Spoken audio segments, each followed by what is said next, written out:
Olá, tudo bem com vocês? Meu nome é Cleonice, professora Cleonice.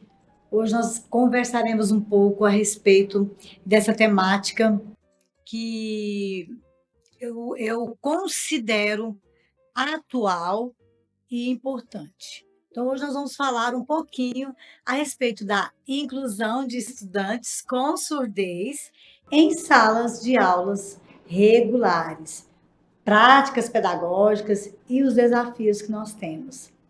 E falar em desafios não é tão importante quanto falar de resultados, mas quando a gente pensa em resultados, com certeza nós passamos aí por alguns desafios. E antes de a gente propriamente entrar nos nossos slides, eu gostaria de fazer a minha apresentação em língua de sinais. Então, meu nome é Cleonice e esse é meu sinal. E eu cumprimento cada um de vocês que já sabem um pouco de língua de sinais, para você professor, para você professor de AEE, para você intérprete, para você que trabalha dentro da escola, para você cuidador, né, que dá o suporte para os nossos estudantes. Eu falo para todos vocês que estão atuando dentro do ambiente escolar. Então, eu cumprimento cada um de vocês. E espero que essa aula ela venha, né, contribuir, que ela venha ajudar cada um de vocês, esclarecer algumas questões a respeito desse universo das pessoas com surdez. Para a gente começar a nossa conversa, eu trouxe essa figura, essa imagem, é uma imagem de digitais. E por que que eu trouxe, por exemplo, essa imagem dessa digital? Porque a digital ela tem uma representação muito importante para a pessoa, que representa a sua identidade. E falar das pessoas surdas, em muitos momentos, parece ser meio utópico, uma vez que a gente não dá voz no sentido de se colocar no lugar, de se posicionar enquanto desejos, anseios, necessidades. Então, o surdo ele é uma pessoa que tem uma necessidade específica de comunicação e nós precisamos, enquanto instituição escolar, enquanto sociedade, nos organizar para que essa comunicação de fato aconteça. Então, falar do surdo é falar de uma identidade, de uma cultura, de uma língua e de uma aprendizagem significativa que perpassa pela língua brasileira de sinais, que perpassa pela cultura e a identidade dessas pessoas surdas. Tudo bem? Então, vamos lá. Eu estou aqui falando com vocês sobre pessoas surdas, surdez, e os nomes, as nomenclaturas, elas importam?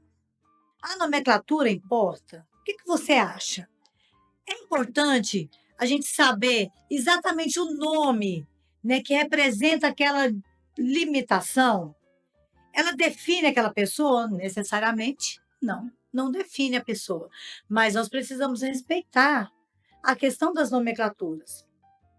Porque utilizando algumas nomenclaturas que de repente não são apropriadas, ao invés de incluir, eu estou excluindo. Então é importante a gente pensar sobre isso, né? E muitas vezes a questão de utilizar nomes diferentes ou nomes que nós achamos que são corretos, tem muito a ver com o conhecimento, aquilo que a gente sabe, que a gente pesquisa, que a gente estuda sobre aquele grupo de pessoas. Então, eu trouxe para vocês algumas questões para nós pensarmos juntos, tá bom? Então, vamos lá. Primeiro, surdez, pessoa com surdez,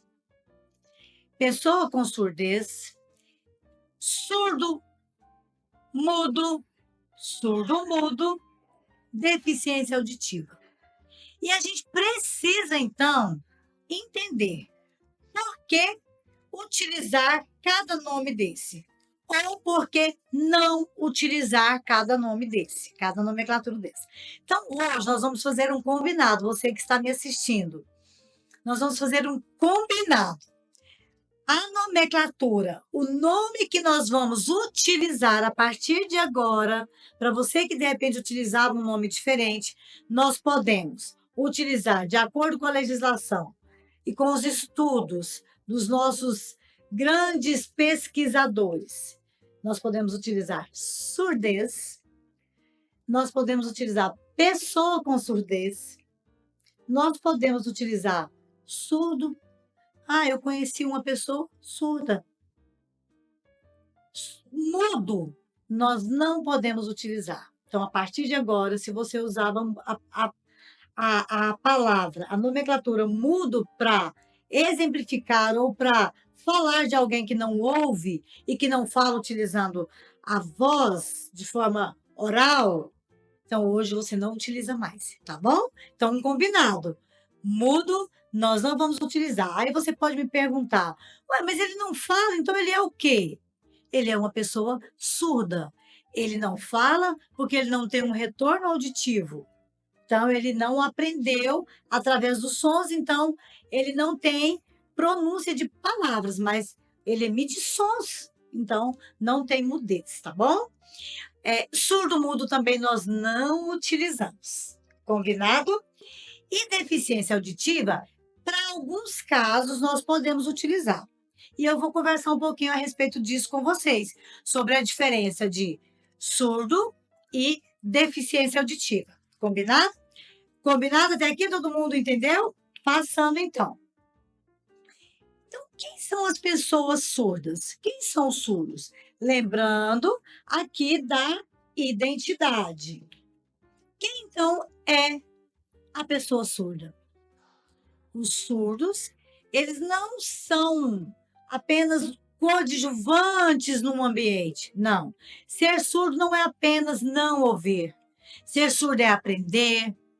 Ser surdo é ter uma representação de si mesmo a respeito daquilo que ele vê, daquilo que ele vivencia, das suas experiências.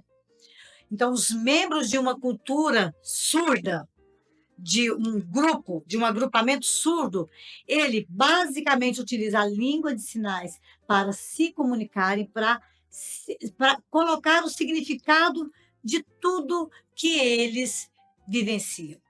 Então, a pessoa surda o faz em língua de sinais. A pessoa surda, ele utiliza a língua de sinais e todos os seus componentes linguísticos, a cultura surda e a identidade surda para se mostrar na sociedade. Então, qual que é a diferença da pessoa surda e do deficiente auditivo, da pessoa que tem uma deficiência auditiva? Então, o surdo caracteriza-se pela identidade sociopolítico-cultural. A pessoa surda, ela possui perda auditiva e utiliza a língua de sinais para se comunicar. Ok? Entendido? Então, a pessoa surda, ela utiliza de toda a identidade sociopolítica, cultural que permeia toda a estrutura e a constituição dessa pessoa surda e também utilizando a língua de sinais como meio de comunicação.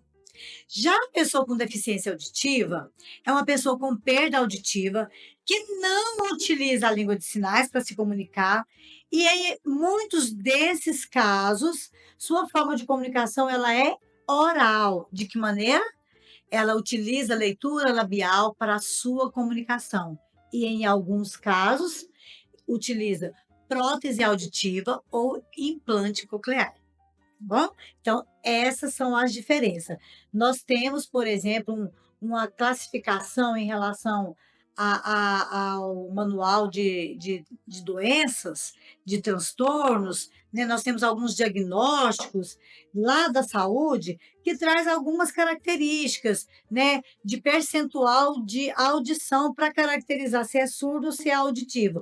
Mas para o estudo, para as pesquisas dentro dessa área de surdez, essas são as diferenças. Então, nós não estamos falando aqui do percentual de audição, do tanto que ouve ou do tanto que não ouve. Nós estamos falando dentro daquilo que se caracteriza enquanto pessoa surda. Tudo bem? Continuando então, quando nós estávamos falando a respeito das nomenclaturas, certo? É interessante que ele fala o seguinte: não é apenas a escolha acertada de um termo, de um nome, de uma nomenclatura, de uma forma de chamar, que vai eliminar os preconceitos sociais. Não se baseia nessa questão do nome em si, porque os preconceitos eles podem estar disfarçados, inclusive, né, nos discursos que dizem assumir a diferença, a diversidade, a inclusão. Mas nós sabemos que os termos adequados mais utilizados são deficiente auditivo ou surdo. Então, ele traz aqui um contexto mais explicativo do que veio a ser isso. E aí eu trouxe para vocês no slide anterior sobre essas diferenças. Combinado? Vamos lá então. Quando a gente pensa em identidade, quando a gente pensa em língua, quando a gente pensa em direito, quando a gente pensa em inclusão, não tem como a gente desvincular essas discussões sem a gente falar de processos legais. Para o surdo hoje, estar onde ele está, ele precisou de muita luta, de muito embate. Ele precisou de lutar pelaquilo que é de direito dele.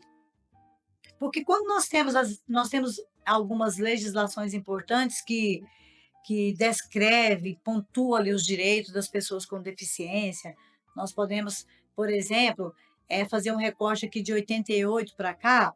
1988 nós temos o nosso um documento muito importante, que é a Constituição Federal de 88. E nós temos nessa Constituição diretrizes de como abordar essas temáticas, de como incluir essas pessoas. Mas por que então, de 88 para cá, vários grupos de pessoas com deficiência se organizam através dessas organizações e de políticas públicas surgem, então, novas legislações? Por quê?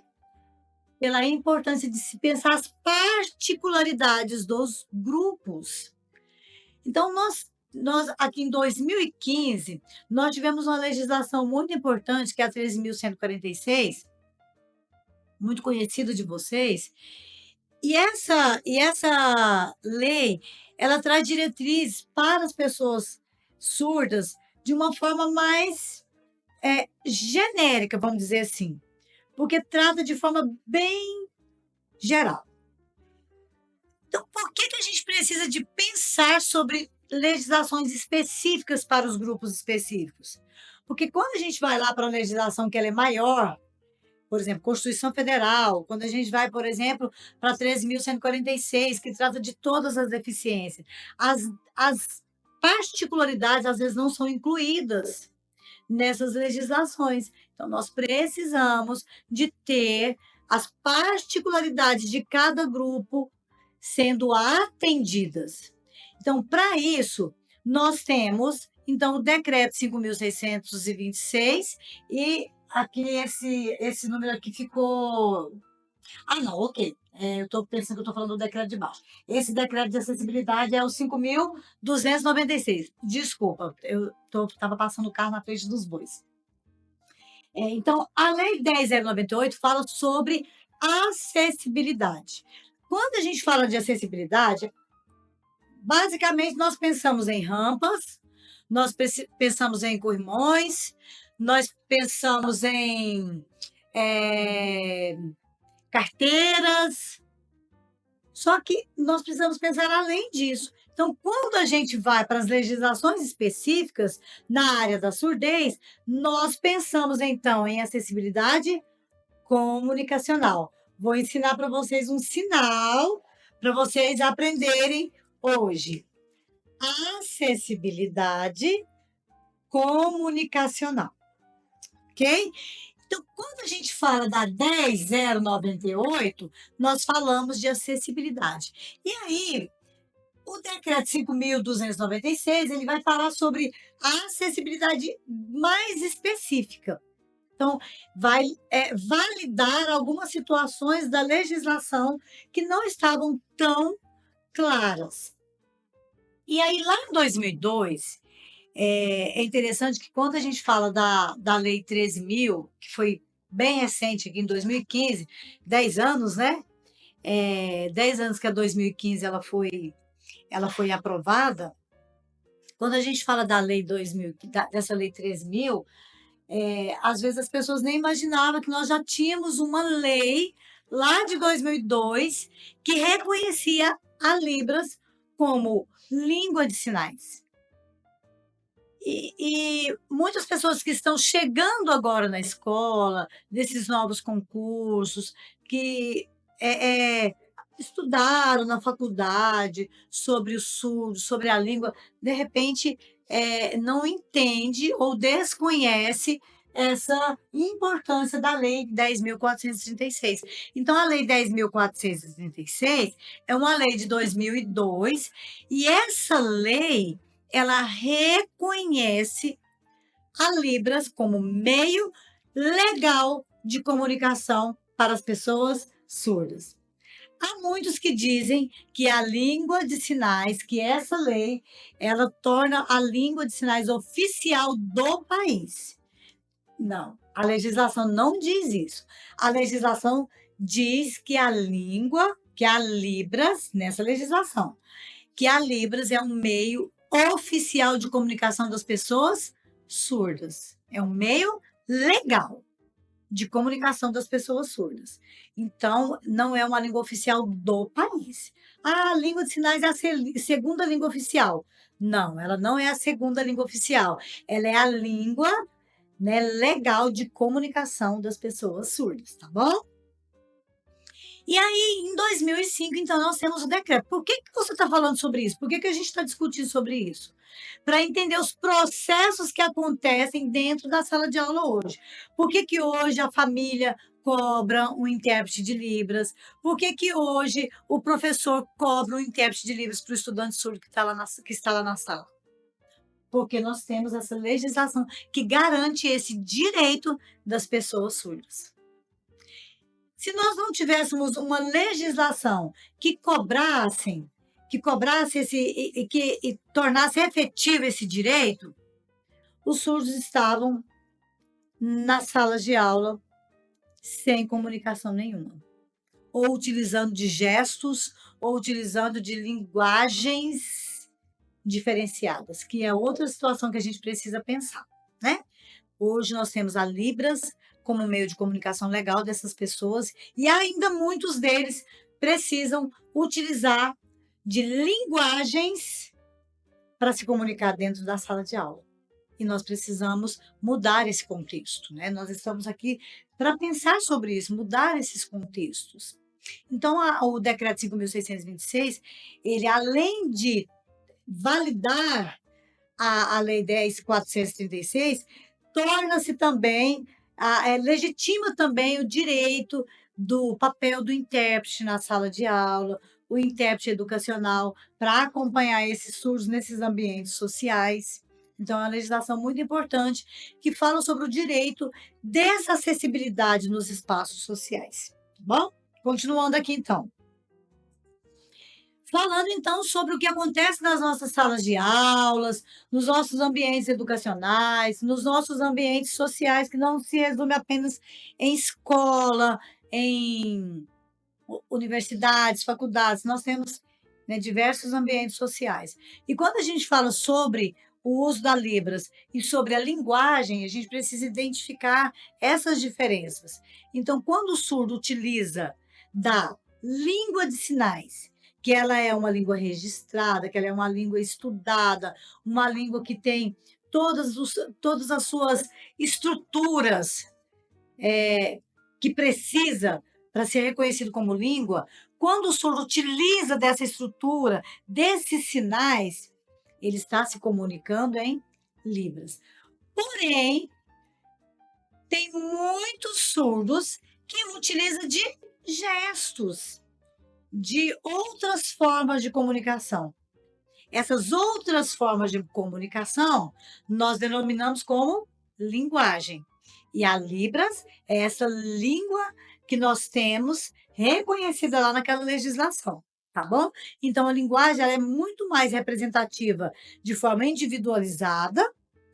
Os cartazes, né? Por exemplo, aqui, isso é uma linguagem. Quando eu apresento um cartaz, quando eu apresento imagens, quando eu apresento uma tela, eu apresento uma linguagem, eu quero passar uma informação. Agora, quando eu falo da Libras, eu falo de uma língua com estrutura, tá bom? Então é isso. Então, a Libras, ela é uma língua e ela não é uma língua utilizada em todos os países. Cada país, cada país tem a sua língua de sinais. Cada país tem a sua língua de sinais. E o nosso país tem a língua brasileira de sinais, que recebe esse sinal. Libras. E quando o surdo, ele se. Hoje, né, nós entendemos que nós estamos avançando em relação a esse estudo. Quando nós falamos da legislação, das nomenclaturas, nós falamos também a respeito dos processos educacionais. Então, o surdo, as pessoas com surdez, por muito tempo, eles eram obrigados a utilizar da língua oral, da comunidade ouvinte, da nossa língua, para ele se comunicar. Então, aquele que não conseguia fazer uma leitura labial, aquele que não conseguia desenvolver a partir da estrutura da nossa língua, estava fadado ao fracasso. Então, lá na década de 60, o oralismo, que era uma filosofia que a educação defendia na época, o oralismo ele tinha como objetivo a língua da comunidade ouvinte. E o foco era ensinar o surdo a falar, mesmo que não houvesse essa habilidade. Que a estrutura, né, da comunicação passasse por outro viés. Então, o oralismo, lá na década de 60, o surdo era obrigado a ser instruídos a partir, tendo como base, né, a língua falada. Lá na década de 70, começa-se alguns estudos, só que esses estudos ainda permeiam na modalidade de ter como base a língua nossa, a nossa língua oral. Então, a comunicação total tinha como objetivo, por exemplo, a aquisição da língua da comunidade ouvinte, que é a língua portuguesa. A língua de sinais era um recurso metodológico. Ele precisa aprender a se comunicar de forma verbal. Contudo, a metodologia, a prática seria utilizada a sinalização como suporte metodológico para o aprendizado da língua oral e não da língua sinalizada. Então, vocês estão entendendo que o surdo hoje está num momento muito importante, porque até então, quando a gente fala dessas filosofias de aprendizagens, nós não falamos a respeito de legislações. E quando a gente vem para o bilinguismo, esse é o sinal de bilinguismo. Quando a gente fala sobre o bilinguismo, que é uma outra filosofia, nós falamos sobre o direito desse surdo ser ensinado na própria língua, usando a língua de sinais, e adquirir o português. O português, a língua portuguesa nossa, ela está para a pessoa com surdez como uma segunda língua, como uma segunda língua. Então, nós precisamos entender que o surdo está lá na sala de aula, nossos estudantes estão lá na sala de aula desde a educação infantil até chegar lá no ensino superior, nos cursos técnicos. E quando a gente fala desse pertencimento lá na instituição educacional, a gente fala de dar direito dele se comunicar na língua de sinais e ter o português como segunda língua. E essa segunda língua tem toda uma estrutura de ensino. Não vai dar para a gente conversar sobre isso.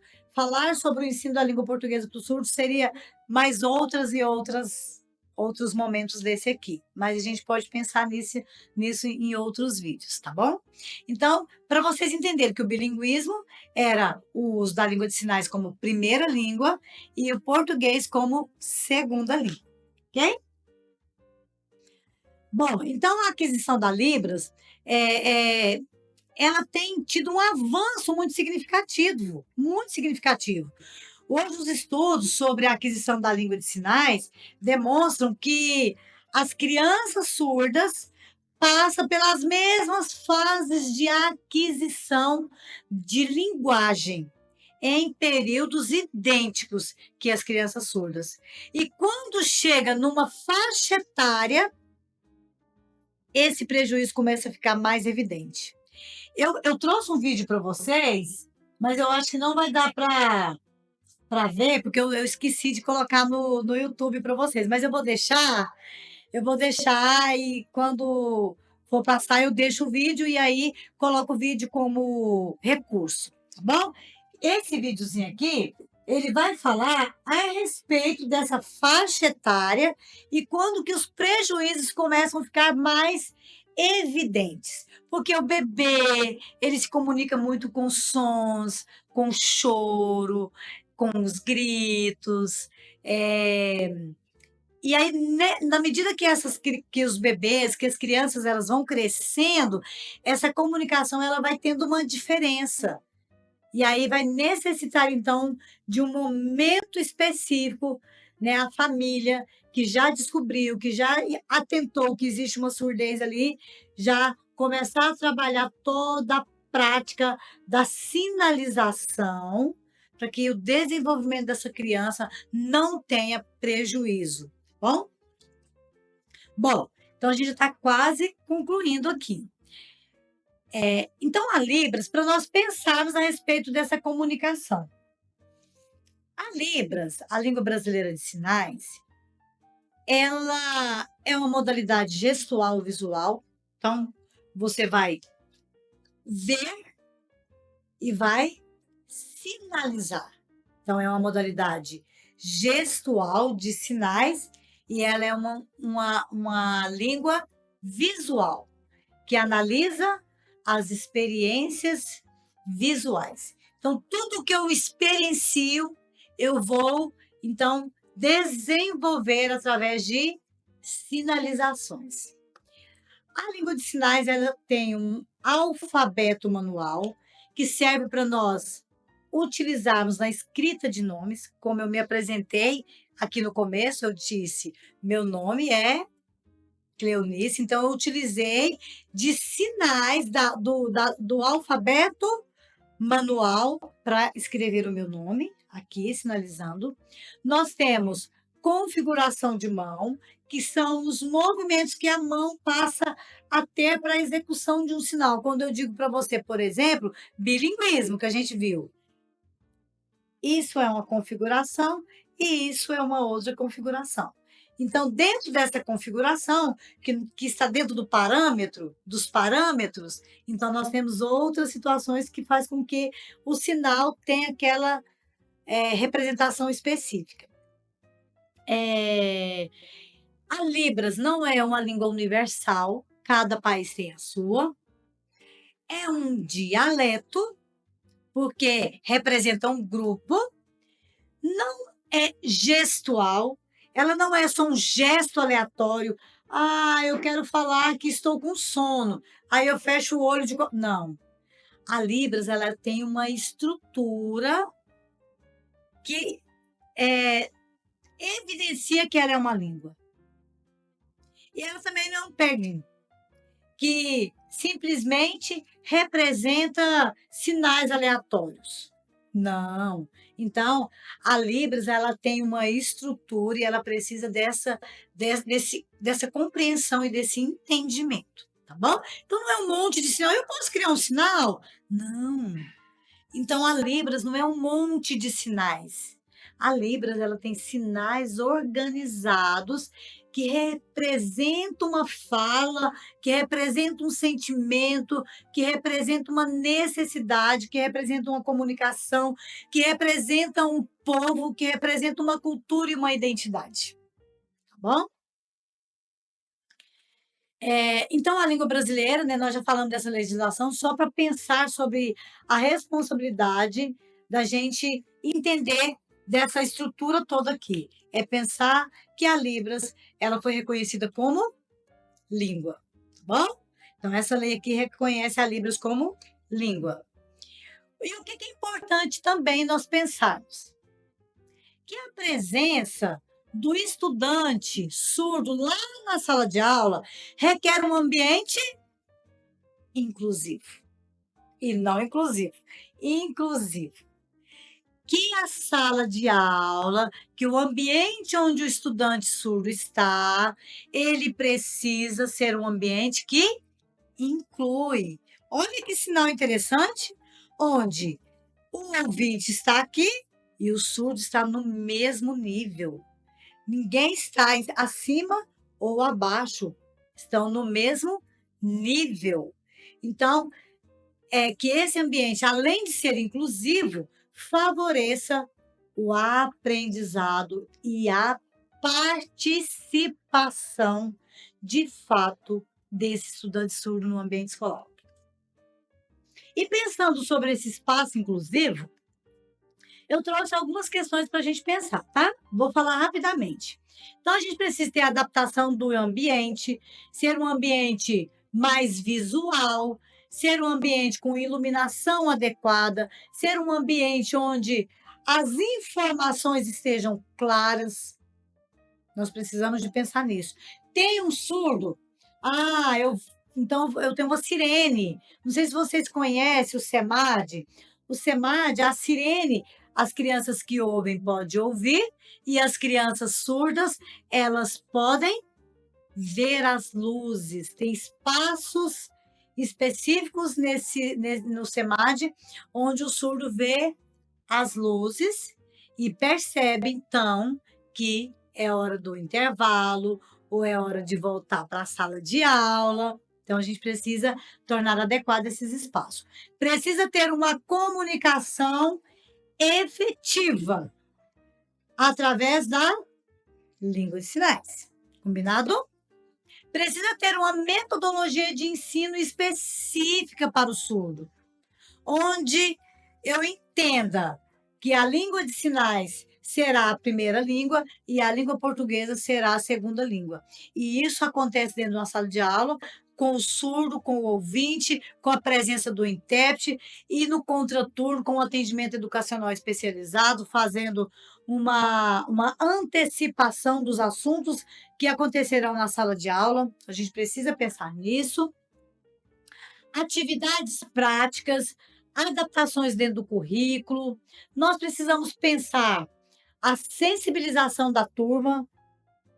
Eu tenho um estudante surdo, os coleguinhas desse estudante surdo precisam entender de surdez, precisam entender como ele se comunica, precisam entender quais são as necessidades de comunicação daquele estudante que não ouve, que a aprendizagem dele vai acontecer de uma forma diferente, mas vai acontecer, que não tem um estudante melhor ou pior, que aprende mais ou que aprende menos, que todos estão no mesmo nível, que todos têm os direitos de pertencimento. A gente precisa pensar sobre isso. Que além de ter direitos iguais, de pertencer ao mesmo espaço de forma igual, mas a forma de aprender é diferente. Aprende diferente, contudo, na igualdade de pertencimento. Suporte adicional, atendimento educacional especializado, SEMAD e outros atendimentos que se julgarem necessários. Apoio de tradutores e acompanhamento específico, né? Que eu já falei do AEE, do intérprete de Libras. E aí, pensando sobre isso, nós entendemos que a cultura é um território bem atual das lutas sociais por um destino melhor. E uma realidade e uma concepção que precisam ser apropriadas em favor em favor do progresso social e da liberdade, em favor às lutas contra a exploração de uma parte da sociedade por outra. Eu ouço, então eu exploro quem não ouve, ou vice-versa. Não. Em favor da superação da opressão e da desigualdade. Nós precisamos pensar sobre essa frase. Precisamos pensar sobre isso. E eu dou a oportunidade, né, de você internalizar um pouco mais sobre essa frase. E aí, algumas situações para a gente pensar aqui como que é o surdo nas suas práticas sociais. Como promover a comunicação desses surdos? Chamando a atenção. Campainha não ouve? Luz. Tá vendo aqui? O surdo não escuta, então ele precisa de evidências visuais. Babá eletrônica é um recurso para as mães surdas que têm os seus bebês. Chamadas de vídeo. Hoje nós temos o WhatsApp que dá esse recurso, né? A maioria dos surdos, hoje, né, principalmente surdos adultos, eles têm o WhatsApp e eles fazem essa chamada de vídeo que ajuda muito em consultas médicas. Eu mesmo ajudo muito nesse sentido. Consultas médicas, às vezes uma compra no supermercado, e vai ao banco, não tem um intérprete naquele espaço social, então ele utiliza, né, do celular para se comunicar. Estrutura da língua de sinais, só para a gente pensar, porque eu quero desafiar vocês a aprender um pouquinho comigo. Então, nós temos a língua de sinais, a configuração de mão, nós temos o ponto de contato, que é onde a mão encosta, se é no braço, se é no ombro, se é na cabeça, se é no peitoral, se é no abdômen. Então, os sinais geralmente são feitos da cintura para cima. A movimentação, lateralidade, se é direita, se é esquerda, e as expressões. Então, esse é o alfabeto, eu não vou passar com vocês porque demora. Esse é o alfabeto, e eu, então, quero dar algumas dicas de comunicação quando você encontrar uma pessoa surda. Vamos aprender comigo, então? Alguns sinais rápidos, tá bom? Então, você pode encontrou uma pessoa surda, seja na sua sala, seja em algum espaço social que você está compartilhando, você vai falar primeiro, olá, ou oi. Aí você pode dizer também, posso ajudar? O que você precisa? Qual o seu nome? Seu documento. Seu documento, porque você vai ver nome. Tem endereço? Qual o seu endereço? O que você precisa? Qual o seu nome? Seu endereço, documento. Coisas básicas para a gente ajudar o surdo. Porque às vezes o surdo chega, está precisando de uma ajuda rápida. Então você vai cumprimentar, olá, oi. Você pode também dar um bom dia, ou você pode então dar um boa tarde, ou simplesmente uma boa noite. Seja bem-vindo. Bom dia, boa tarde, boa noite, seja bem-vindo. Tá bom? E eu convido você que está assistindo esse vídeo a se matricular, a fazer sua inscrição no Cefop, é o sinal de Cefop? Lá no Cefop, nós estamos com cursos de Libras básico, intermediário e avançado. E nós temos também agora conversação, troca de experiências, e tem sido cursos incríveis. Muitas pessoas aprendendo e podendo contribuir e ajudar o surdo lá na sala de aula. Para a gente promover, então, o quê? um espaço, que eu coloquei para vocês aqui, um espaço que seja inclusivo, um espaço que não tenha separação, um espaço onde todos possam aprender, onde todos possam caminhar juntos, onde não há exploração social da liberdade. Tá bom? Então eu agradeço muito por esse momento, pela oportunidade da gente conversar um pouquinho sobre surdez. Não tem como a gente falar sobre tantas coisas que envolve esse universo da surdez em 40 minutos, 50 minutos, mas nós precisamos de muito mais. E eu convido você a pesquisar, a estudar mais, a querer conhecer mais, ter mais conhecimento a respeito da surdez. Muito obrigada. Tenha, né, uma excelente aprendizagem a partir desse material e muito obrigada.